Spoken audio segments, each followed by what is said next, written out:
some important developments coming in from the United States as U.S. Secretary of State Mike Pompeo has once again targeted China. He accused them of cheating their way to power and prosperity and called on the allies of the United States to use more creative and assertive ways to tackle Beijing. Speaking at the Nixon Library in Yorba in California, Secretary of State Mike Pompeo recalled how then-President Richard Nixon had shaped U.S. relations with China.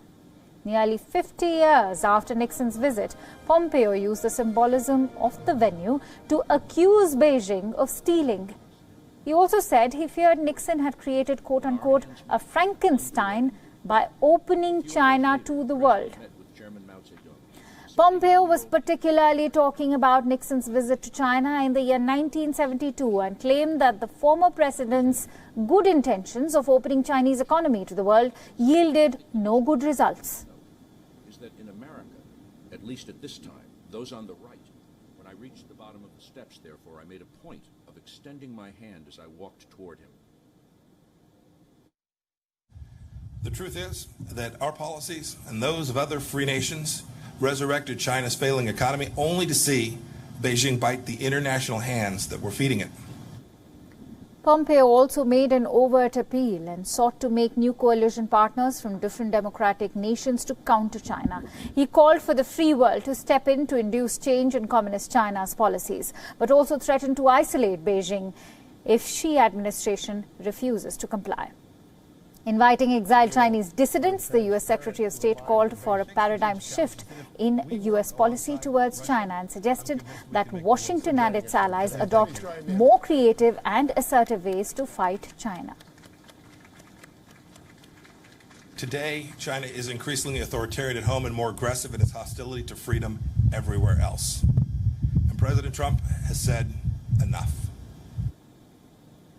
The speech comes at a time when U.S.-China relations have dipped to their lowest in decades. However, the speech is also just another addition to Trump administration's ongoing tirade against China. America can no longer ignore the fundamental political and ideological differences between our countries, just as the CCP has never ignored them.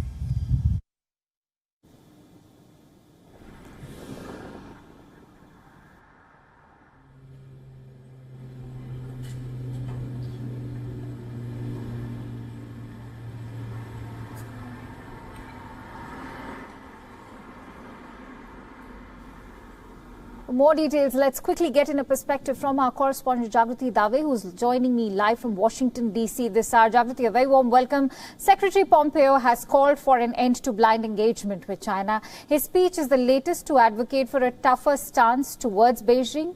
Important to highlight how his speech reflects the rising tensions between the United States and China and also comes on the heels of the U.S. order to shut a Chinese consulate.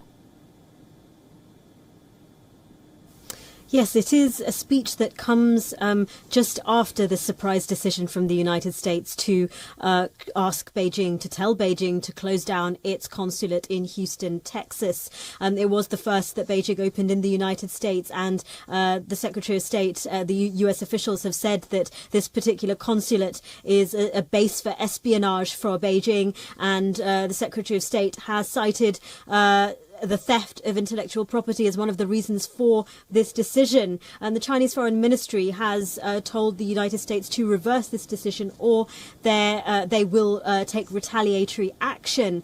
And all of this is really the continuing escalation of tensions between the United States and China. We saw a lot of that way back during the trade war between the two countries. But the coronavirus pandemic, the issue of the national security law in Hong Kong, the treatment of the Uyghurs in the Xinjiang province, all of these have really pushed the hawks in the Trump administration, many commentators are saying, to the forefront. And the president appears to be listening to those hawks, Mike Pompeo being one of them. And this speech was very critical of Xi Jinping, pointing to all of those issues that I just mentioned, and really as a mark of, as many people have said, one of the lowest points in relations between Washington and Beijing. Right, pushing the hawks to the forefront. Well said. From consulate wars to allegations of intellectual and data theft, something that you just mentioned, relations between the two nations have only gone downhill after President Trump also blamed China for the coronavirus. Now, how crucial is the current scenario for Donald Trump's re-election bid? Well, it's clear that both Donald Trump and his Democratic rival Joe Biden are going to focus on China as a centre point for their election campaigns. Both are criticising the other for being weak on China, for allowing China to have the upper hand in negotiations and relations. So clearly, China is a central point in the president's campaign. He had pointed in when he was speaking at the press briefing at the White House today. He pointed towards the phase one of the trade negotiations, of the trade deal that the two countries had negotiated, saying that Beijing is continuing to purchase American agricultural products, but said that actually the trade deal doesn't mean very much to him at the moment. So this is really, again, pointing to that escalation, those trade talks were hard fought and took a long time in coming to that phase one deal. But it really, many people are saying, many observers and analysts are saying that this now depends on how China responds, whether the hawks in Washington are going to now inspire an equal and opposite reaction in Beijing, that the hawks in Beijing who are against the United States government will call for tough responses. Right. We'll have to actually wait and watch how China responds to that. Now, a day ago, U.S. Secretary of State Mike Pompeo also accused China of initiating a conflict at the Indian border. He also spoke of the deepening cooperation between America and India at a time when the United States is viewing India as a geopolitical counterbalance to China. How has China helped in shaping India-U.S. relations?